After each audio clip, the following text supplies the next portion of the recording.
بسم الله الرحمن الرحيم الحمد لله رب العالمين وصلى الله وسلم وبارك على نبي الكريم. Chers frères et sœurs en islam, assalamu alaikum wa rahmatullahi wa barakatuh. Nous sommes revenus dans un nouveau épisode pour cette émission durant ce mois béni. Aujourd'hui, on va essayer de brosser quelques éléments cultuels liés au jeûne de Ramadan.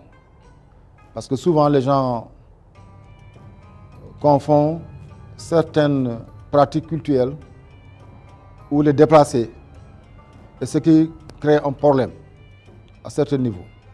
D'abord, l'intention.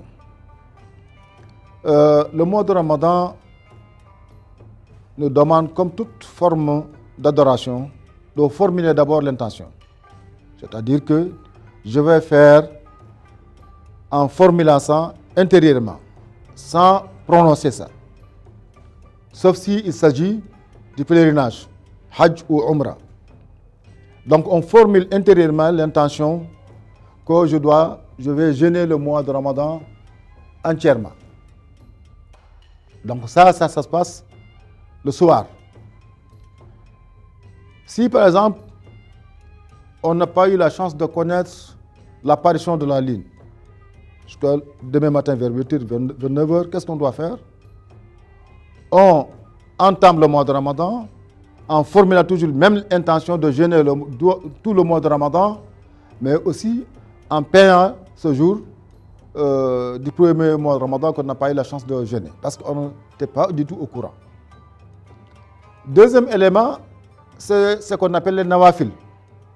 Les nawafil, c'est-à-dire que les prières surrogatoires qu'on fait pendant le mois de Ramadan, après avoir prié à l'Isha. Les gens ont l'habitude de le faire dans les mosquées. C'est recommandé. Et surtout ceux qui n'ont pas eu la chance de connaître le Coran pour le faire par eux-mêmes. Mais si on a la chance ou la possibilité de le faire convenablement, avec la famille par exemple, un père de famille, c'est recommandé de le faire à la famille. Mais si on le fait en communauté, dans les mosquées, dans les places publiques, c'est mieux encore. Parce que ça nous donne la chance de rencontrer les musulmans, de vivre avec eux dans ce contexte spirituel que nous donne le mois de Ramadan. Donc, il faut d'abord formuler l'intention. Deuxièmement, pour les nafila, on peut le faire, mais ce n'est pas une condition pour jeûner. Souvent, les gens croient que si je n'ai pas fait les nafila, je ne peux pas jeûner. Non, je n'ai pas de relation. C'est un élément de plus, mais ce n'est pas une condition formelle pour jeûner le mois de Ramadan ou jeûner un jour de mois de Ramadan. Donc, si on rate la prière de Nawafil le soir, on se réveille, on peut jeûner le mois de Ramadan. Troisième élément, certes, on ne doit pas manger, on ne doit pas boire, etc., etc. On ne doit pas avoir de relations sexuelles pendant le mois de Ramadan, pendant la journée. Mais le soir, c'est permis. Au début, c'était interdit à l'arrivée de l'islam. Ensuite, une dérogation a été donnée. Aujourd'hui, la règle établie, c'est que le soir, après le coucher du soleil, jusqu'à l'aube, on peut avoir des relations sexuelles. Mais si, par exemple, on fait un rêve pendant la journée, ça ne gâche pas notre jeûne de mois de Ramadan. Ça, c'est un élément aussi encore qui pose problème chez certains jeûneurs. Un autre élément, ceux qui, par exemple, utilisent les pompes pour l'asthme, par exemple, les gens asthmatiques, il y a des pompes qu'on utilise pour un peu quand même soulager les personnes malades atteintes de cette maladie. Donc ça aussi, ça ne gêne pas, ça ne gâte pas le mois de Ramadan. On peut le faire. Si quelqu'un, par exemple, par accident ou par erreur, par oubli ou par erreur, mange ou consomme une boisson, par exemple, ça, il se rappelle, tout ce qu'il fait, c'est de continuer son Ramadan, et il n'y a aucun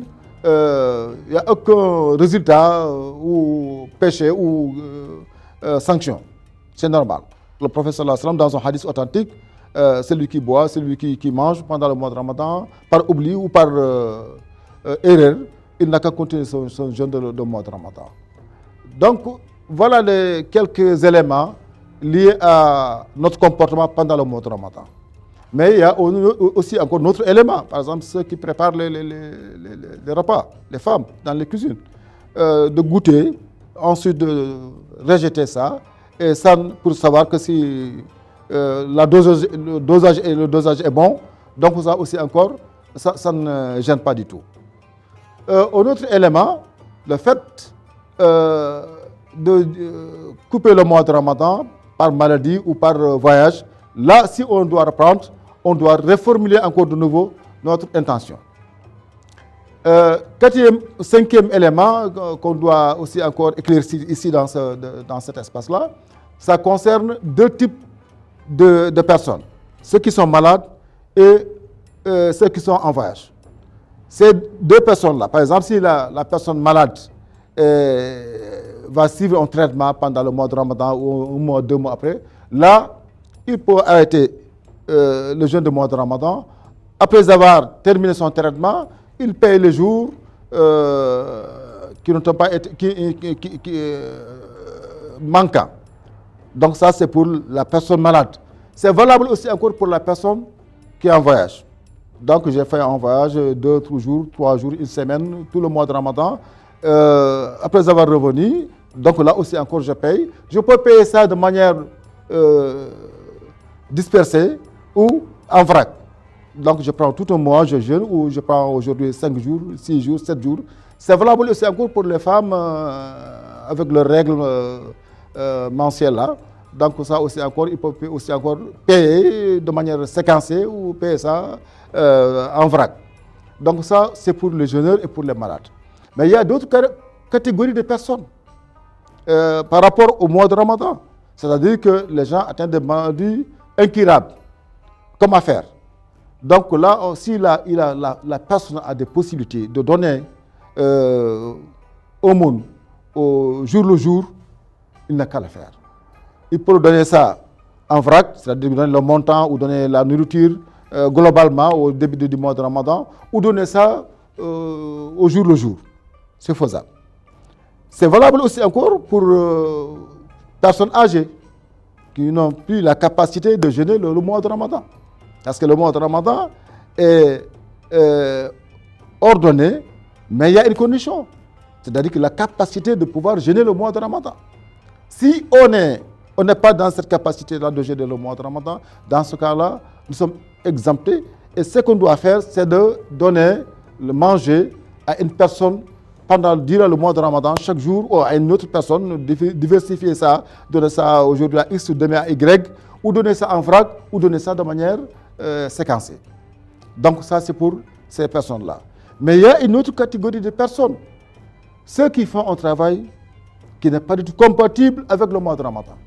Par exemple, le travail dur et ils n'ont pas d'autre choix. Donc ces personnes-là, s'il y a la possibilité d'arrêter, de ne pas jeûner le mois de Ramadan, de faire ce travail-là qui est nécessaire, et après jeûner un autre mois, le mois de Shawwal, le Dhul-Qa'da, le Hijjah, ils n'ont qu'à le faire. Si ces gens-là sont obligés de le faire durant l'année, ça, il faut qu'ils cherchent un autre travail. En attendant, ils n'ont qu'à quand même donner l'aumône et ne pas jeûner et donner l'aumône à quelqu'un qui est dans le besoin. Pour terminer cet élément, nous rappelons que le mois de Ramadan nous donne la possibilité de faire beaucoup de choses, d'apprendre aussi encore. On va traiter ce thème-là, on va traiter ce point-là. Le mois de Ramadan, un moment propice pour apprendre, pour comprendre, pour s'améliorer au niveau de notre connaissance sur tous les plans. Qu'Allah accepte votre Ramadan et notre Ramadan. Et à demain, Inch'Allah. Assalamu alaikum.